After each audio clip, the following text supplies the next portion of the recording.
Hello plant lovers, it is Matthew in Melbourne welcoming you back to my channel. I post every Friday and I grow cold, cool, intermediate orchids here in Melbourne, Australia without any help from greenhouses or humidifiers or grow lights. They're either indoors or outdoors or they're out of the pool.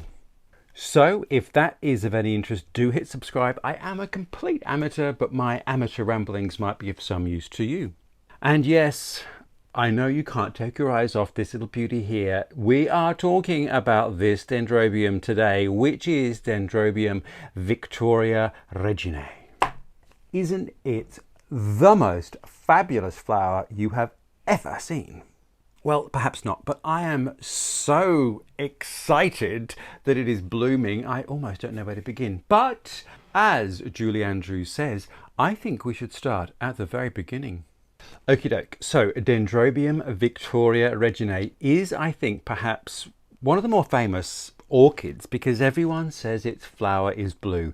Now, as we can see, it's not. This is what's known in the trade as violet. But you know what? If you want it to be blue, it can be blue for you. And this particular one is a cultivar called Blue, and I think that's meant to be bouquet. That's spelled incorrectly, but you never know. It might be spelled that way. Anyway, I'll put bouquet in the label below for you. It is a stunning, stunning, stunning dendrobium. And, well, as I will tell you, as we will unfurl now, relatively easy. All right, so let's start at the beginning, which is Matthew, where's it from? Well, plant lovers, it is from the Philippines. Now, here's an interesting thing. I have recently joined the Victorian Orchid Species Association, and I'll put the link below. And I'm quite sure wherever many of you are, there will be an Orchid Species Association. So obviously, that is a group of people that are just passionate about orchid species, not hybrids, etc., etc. And one of the things I learned at the last meeting was that the areas of most biodiversity, but particularly for orchids, are high mountains in tropical areas, and the Philippines, particularly the north of the Philippine archipelago, has just that environment. So a tropical environment with very high mountains.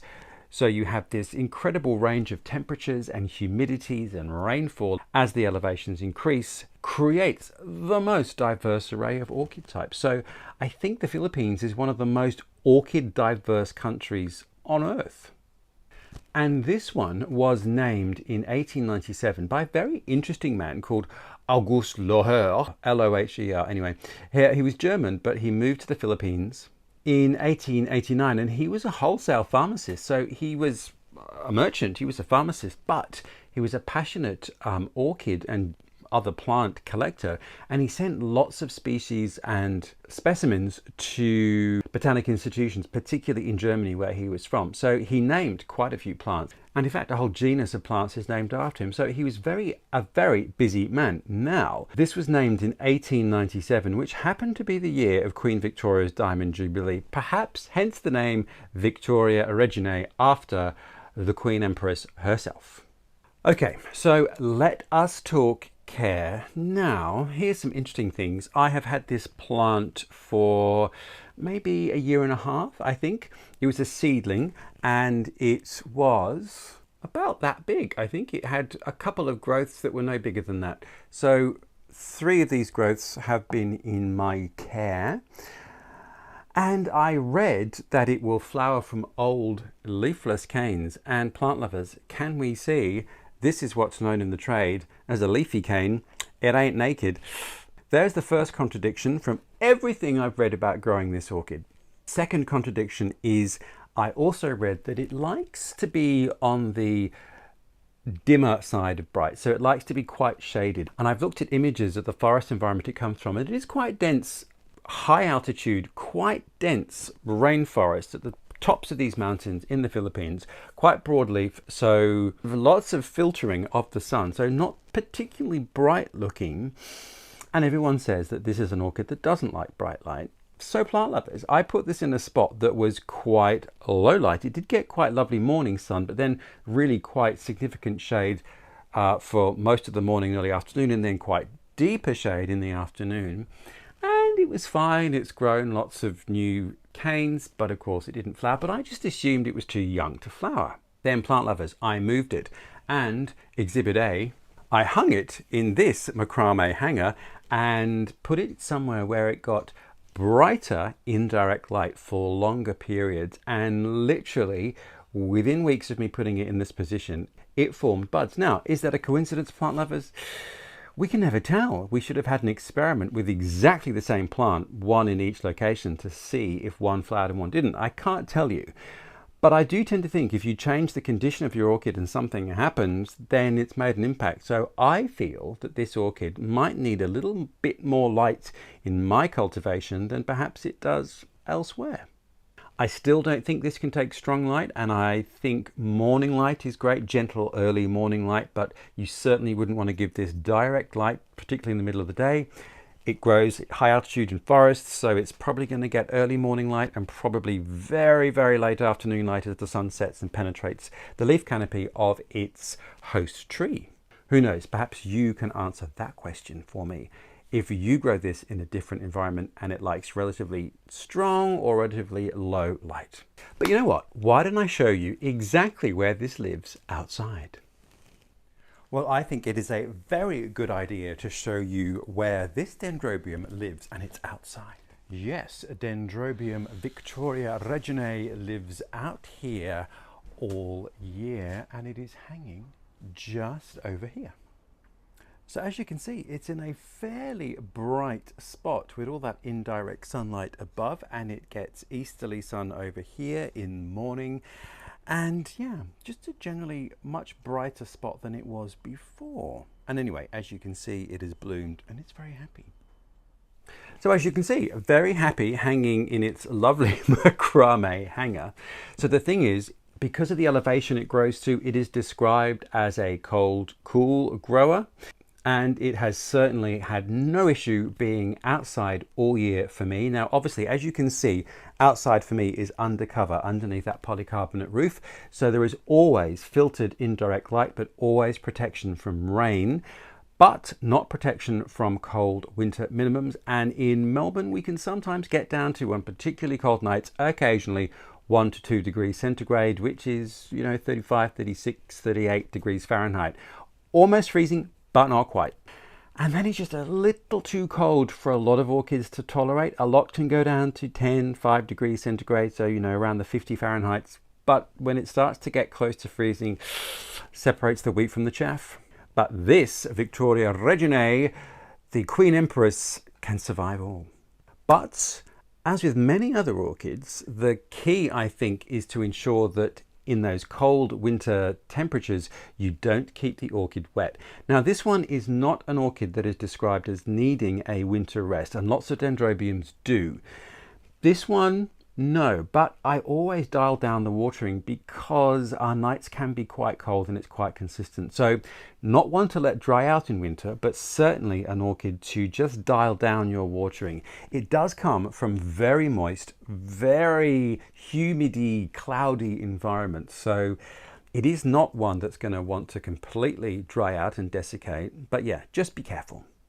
But so saying humidity wise, I don't do anything really special for it. I don't go out of my way to mist this. I mist it as much, as frequently as I do all my other orchids, so it gets no special care. Now, I have also read that it can bloom at any point of the year, and right now we are late summer transitioning into autumn here in Australia. Still quite warm. The nights aren't particularly getting any colder at this point. So I can't imagine much has triggered it. Be interesting to know when yours blooms in your environment if you're growing this. Anyway, needless to say though, I am so thrilled that it has. And then fertilizer wise, pretty standard for me. There are some grains of slow release fertilizer in the mix when I potted it. And then I put a couple of grains of slow release fertilizer at the top of the medium every spring. And then during the growing season, so during the warmer parts of the year, spring, summer, early autumn, I give it a diluted liquid feed about once every 3 waterings. And that could be something that is an orchid specific liquid food or something generic, seaweed based or fish emulsion, whatever it might be. Just dial the dilution down more so than it says on the bottle. I think it's always good practice. And as you can perhaps see from its growth habit, it is an epiphyte that grows in elevation, as in trees. So it is one that is quite pendulous, which means, of course, a loose, free-draining mix. Nothing special in that for me. Medium-sized bark with a little bit of charcoal, with a little bit of perlite, with a little bit of chopped sphagnum moss, with a little bit of mycorrhizal fungi to just encourage that bacterial symbiosis to enable the nutrients of the soil to be made available for the plant's roots. And as you can see, I probably got a bit more sphagnum moss sort of around the top of the potting than perhaps I normally would, just to kind of keep that moisture level pretty consistent across the top of the pot. I also have mine in terracotta, which evaporates really quickly, which is very good for many reasons, because it means the roots aren't ever going to be sort of kept in a soggy mix, which can promote rot and all sorts of unpleasant things. The only negative is, though, in summer, in very warm ambient temperatures, it does dry out really quickly, and this is an orchid that doesn't want to dry out, so you will have to keep your eye on that. And yes, habit-wise, as you can see, it really wants to be pendulous. You can imagine it's clinging onto a tree nook and it wants to dangle down like many dendrobiums. I think it looks great. So I'm very happy with my $5.95 macrame hanger, which came from a local hardware store, and it just hangs and swings in the breeze. So what these, well, that many dendrobiums want is lots of air movement. If you imagine it's up in the canopy of a tree, it's going to get wafted and blown about a lot. And also it's going to drain a lot, because when it rains, the moisture is obviously passing past the plant quite quickly. It takes up what it needs. The rest passes on. It's probably generally around the roots of epiphytic orchids, sort of a little bit of leaf mold and other matter will collect. So there's a little bit of organic matter there, which will retain moisture. But pot culture is obviously very different for epiphytes. So just be careful. You've got free draining medium and you don't overwater it, but you don't let it dry out. And as you can also see, it is now coming into autumn here in Australia, but I have got 3 new growths appearing. So that just goes to show that the watering cannot stop, because we need to support these new growths in their growth. And so flowering, yes, I was really surprised at this bloom, because I didn't think the plant was mature enough. Doesn't have a high EQ. But as you can see, it really has. It's got 3 flowers on the end of this cane. I'm quite sure the older the plant is and the bigger the cane is, you'll get more buds per cane. But it's not a huge plant to start with, so I don't think you're ever going to get massive amounts of flowers. I don't know. I haven't seen a mature specimen of this. So that is the first cane that grew very well for me just over a year ago. So this would be the 2nd year of this cane's life, and it has bloomed. This cane is the one that came afterwards, and then this one, and then we have this one, which is sort of in mid-growth spurt, and then we have 3 others, and just a little sort of mini one coming out here as well. So yeah, bit all over the place with the growth pattern, not kind of seasonally driven. It's sort of happening all over the place. So yeah, tough to know. But as I said, everything I read about says that it flowers on leafless canes and that it likes low light, neither of which have proven true for my example. So the flowers, as you can see, I think justify all of their fame. They are the most beautiful violet. I'm going to call them violet because they are not blue, but you can see there's this very beautiful white center and just the most stunning of hue, but completely fragrantless. And you would kind of want a flower that looks like that to have some beautiful fragrance. But alas, it doesn't. Still, I do think it makes up for it in sheer beauty. So there you are, plant lovers. Dendrobium victoria-reginae, named after Queen Victoria in the year of her Diamond Jubilee, which is kind of appropriate as we're in the Queen's Platinum Jubilee. I wonder if an orchid's going to be named after her, or has been. Elizabethia. I wonder what it would be called. Anyway, we'll have a look and see if there is one. But I know that this is a relatively easy form to find throughout the world, and there are various forms of victoria-reginae. This one, as I said, is called Blue Bouquet, I think spelt incorrectly. Lots of different sort of versions of it. I honestly can't see a huge amount of difference. I think perhaps some of them might have slightly stronger colouring to the petals or more white. I don't know. I can't really see much difference between them all. But anyway, an easy plant to find. I don't see why you couldn't grow it indoors all year if your environment required that. The only thing would be, of course, to make sure it got great air movement around it and that it got the right light and that you watered it correctly. But like any orchid, it should be able to grow indoors. Or if you're able, you could always, of course, put it outside in summer and bring it indoors in winter if your winters are too cold. But mine are not, so it stays outdoors all year and it is as happy as Larry. There we are, plant lovers. I am so excited that this bloomed. I honestly didn't think it would be flowering for years, so I'm beside myself. And I have, crossing all my fingers, that these 3 canes are going to be mature enough, have a high enough EQ next year, or whenever, because it blooms sporadically, to flower for me. So let's see what happens. Anyway, it seems very happy in its new space, so I'm going to continue to grow it there and hopefully promote new growth. Thank you for watching. Thank you for finding me. I hope you've enjoyed this. I've enjoyed this flower so much. It brings me so much joy. Do hit subscribe to find out what my next adventure will be next Friday. But in the meantime, take care wherever you are. I hope all's well in your orchid world, and I look forward to seeing you next week.